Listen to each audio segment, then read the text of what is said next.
नमस्कार दोस्तों। आज हम पढ़ेंगे स्थिर विद्युत विभव। दोस्तों काफ़ी लोग इसको सिर्फ विद्युत विभव पढ़ते हैं। विद्युत विभव क्या होता है? टीचर भी विद्युत विभव ही पढ़ाते हैं। इसका शुद्ध नाम है स्थिर विद्युत विभव, है ना दोस्तों। स्थिर विद्युत विभव इसका शुद्ध नाम है, लेकिन विद्युत विभव भी इसको कह सकते हैं और स्थिर विद्युत विभव भी कह सकते हैं। तो चलिए समझते हैं स्थिर विद्युत विभव क्या है। यहाँ देखिए दोस्तों, हमने ए बिंदु पर प्लस क्यू आवेश हमने मान लिया है। अब जो बी बिंदु है वहाँ पर अनंत पर रखे ये दोस्तों, ये क्यू नॉट है, ये परीक्षण आवेश को क्यू नॉट कहते हैं। तो ये अनंत पर रखा है परीक्षण आवेश, इसको हमको बी बिंदु पर लाना है। और बी बिंदु पर लाने के लिए एक बल की आवश्यकता होगी, जो एफ बल है।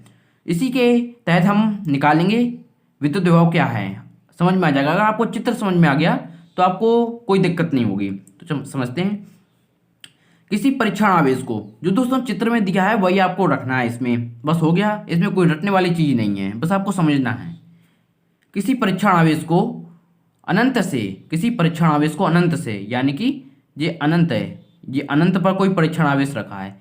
किसी परीक्षण आवेश को अनंत से किसी विद्युत क्षेत्र के किसी बिंदु पर, यानी कि कोई परीक्षण आवेश है अनंत से किसी आवेश के, किसी आवेश की यहाँ नहीं लिखा, लिख दें।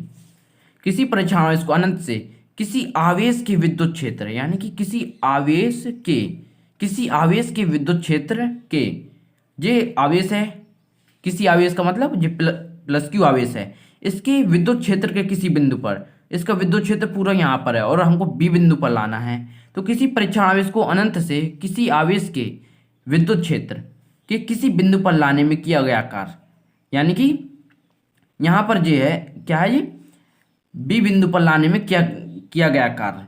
अनंत से एक बल लग रहा है और जो बल लग रहा है वो है बी बिंदु पर लाने में कोई कार्य कर रहा है, तो वही कार्य विद्युत विभव कहलाता है।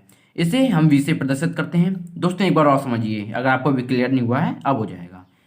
किसी परीक्षण आवेश को, कोई परीक्षण आवेश है अनंत पर रखा है, किसी परीक्षण आवेश को अनंत से किसी आवेश के, किसी आवेश का मतलब जो प्लस क्यू आवेश के विद्युत क्षेत्र, इसका विद्युत क्षेत्र कहाँ तक है अभी आपको समझ, इसका विद्युत क्षेत्र पूरा यहाँ तक है, ठीक है। तो अब क्या रहा, किसी विद्युत क्षेत्र के किसी बिंदु पर लाने में किया गया कार्य, विद्युत क्षेत्र के किसी बिंदु पर, किसी बिंदु को मतलब बी बिंदु पर लाने में किया गया कार्य, यानी कि हम क्यू नॉट को, परीक्षण आवेश को बी बिंदु पर ला रहे हैं, कोई कार्य किया जाएगा, किया गया कार्य विद्युत विभव कहलाता है। इसे वी से प्रदर्शित करते हैं। तो वी बराबर डब्ल्यू अपॉन क्यू नॉट। अगर आपको जो चित्र भी क्लियर है, अगर आप सूत्र बस याद कर लें, तो आपको डेफिनेशन तुरंत याद हो जाएगी। कैसे? किसी परीक्षण आवेश को, इसमें बस देखिए आप, किसी परीक्षण आवेश को अनंत से किसी विद्युत क्षेत्र, यानी कि किसी आवेश के विद्युत क्षेत्र के किसी बिंदु पर लाने में किया गया कार्य, ये कार्य किया जा रहा है, तो विद्युत विभव कहलाता है। यह एक अदिश राशि है, ये भी आप समझ लीजिए, यह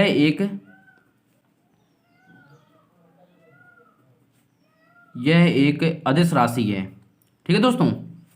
अब देखिए विद्युत विभव का मात्रक, अब इसका मात्रक समझते हैं। आपने सूत्र पढ़ लिया, V बराबर है डब्ल्यू अपॉन क्यू नॉट। और जो डब्ल्यू क्या है, कार्य का मात्रक क्या होता है, जूल। और क्यू नॉट आवेश ही तो है ना, ये आवेश है, परीक्षण आवेश।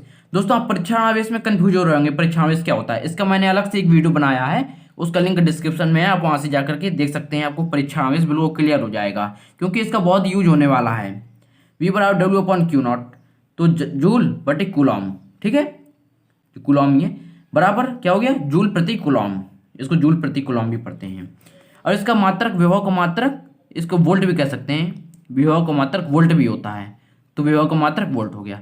अब इसका विमी सूत्र निकालना है। दोस्तों विमी सूत्र आपने 11वीं क्लास में पढ़ा होगा, अगर नहीं पढ़ा है तो मैंने इसका वीडियो बना दिया, वहां से जाकर के देख सकते हैं, चैनल के अंदर चले जाइए, आपको मिल जाएगा। अब देखिए इसका विमी सूत्र हमको ज्ञात करना है, तो हम क्या करेंगे, V बराबर क्या है, W अपॉन क्यू नॉट। दोस्तों विमी सूत्र ज्ञात करने का मतलब यह है, हम कैसे ज्ञात करें, बिल्कुल सिंपल तरीका होता है। आपको जिसके फॉर्मूले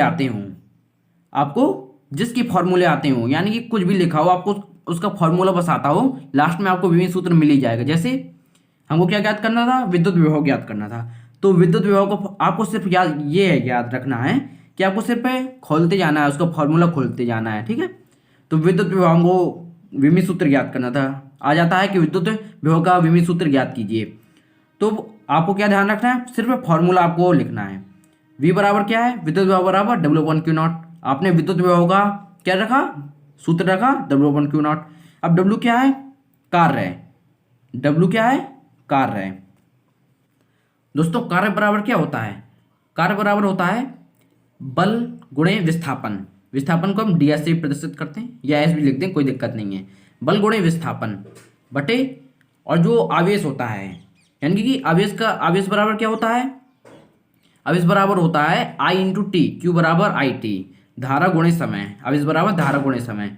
तो हम क्या लिखेंगे, I इंटू समय क्या होता है T, I into T, I into T आपने रख दिया। अब देखिए बल, अब देखिए आपने कार्य का सूत्र रख दिया और आवेश का सूत्र रख दिया। आपको सिर्फ सूत्र रखना है सबका, आपको याद है ये, आपको हमने बताया। तो क्या है बल, अब बल का फॉर्मूला क्या होता है, F बराबर क्या होता है m इंटू ए, यानी कि m इंटू ए, F बराबर m इंटू ए, द्रव्यमान गुणे त्वरण। अब ds तो है ही, ds क्या है, ये एक है मीटर, इसको मीटर से करते हैं, तो ds का ds रख दें दीजिए, हम बाद में रख देंगे, क्योंकि विस्थापन का कोई तो सूत्र होता नहीं है, तो विस्थापन का हो गया I। अब धारा, धारा का रखे रहिए और t रखे रहिए। अब ठीक है, अब m, इसको m को कैपिटल लिख दीजिए। विमी सूत्र हमेशा कैपिटल में आप लिखिए। और जो त्वरण होता है, त्वरण का क्या होता है फॉर्मूला, वेग परिवर्तन बटे समय। तो क्या हो गया, वेग परिवर्तन बटे समय इंटू ds तो है ही, बटे I इंटू टी। ये आपको अभी रखे रहना है, ठीक है। अब m का m रहा, v। अब दोस्तों वेग का क्या होता है, वेग का सूत्र आपको पता होना चाहिए। वेग का होता है विस्थापन, वेग का क्या होता है विस्थापन, ऐसे भी रख दीजिए, कोई दिक्कत नहीं है। विस्थापन बटे समय, विस्थापन बटे समय, और इसके बटे में समय तो है ही ना, इसके बटे में समय है ही, तो बटे में एक मान लो इसके। अब इसके बटे में हो गया, अब इसके बटे में कुछ नहीं, एक मान लो। अब गुणे में ds है ही, अब बटे I इंटू टी। दोस्तों आपको एक एक टॉप, मतलब कि एक एक स्टेप बाय स्टेप समझा रहा हूँ, आपको अच्छे से समझिए। टाइम थोड़ा लग जाए कोई दिक्कत नहीं उसमें, बस क्लियर होना चाहिए। m का m रहा, और विस्थापन, हम विस्थापन को किससे प्रदर्शित करते हैं पता है आपको, विस्थापन को हम मीटर से, विस्थापन को हम मीटर से प्रदर्शित करते हैं। विस्थापन को मीटर से प्रदर्शित करते हैं, और बटे में क्या है समय, समय को किससे प्रदर्शित करते हैं, समय का समय ही रहेगा, ठीक है। अब जो टी है यहाँ चला जाएगा, गुणे समय इसमें हो जाएगा, ठीक है।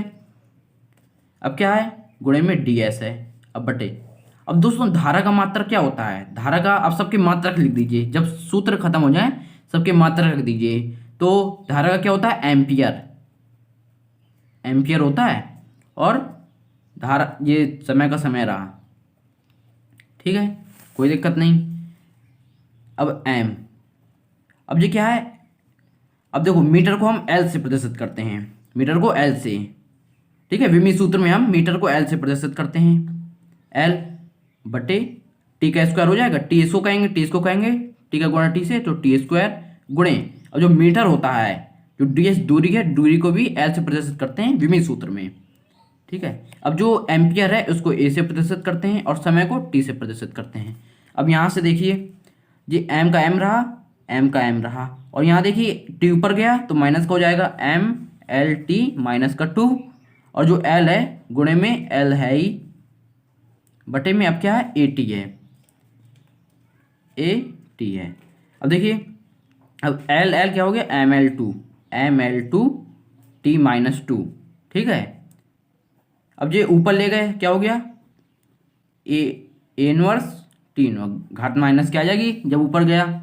तब देखिए t माइनस 1 क्या हो गया m l 2 minus 2 minus 1 minus 3 हो जाएगा, t माइनस 3, इसका जो विमी सूत्र आ चुका है, m l 2 t की पावर माइनस 3 e की पावर माइनस 1। तो दोस्तों उम्मीद करता हूँ आपको ये वीडियो पसंद आया होगा। अगर वीडियो पसंद आया हो तो वीडियो को लाइक कीजिए, और अगर आपने अभी तक हमारा चैनल सब्सक्राइब नहीं किया है तो चैनल को सब्सक्राइब करिए, और बेल आइकन को भी प्रेस कीजिए, ताकि अगली वीडियो मैं डालूं तो उसका नोटिफिकेशन आपके मोबाइल में आ जाए। तो दोस्तों अब मिलते हैं अगली वीडियो में।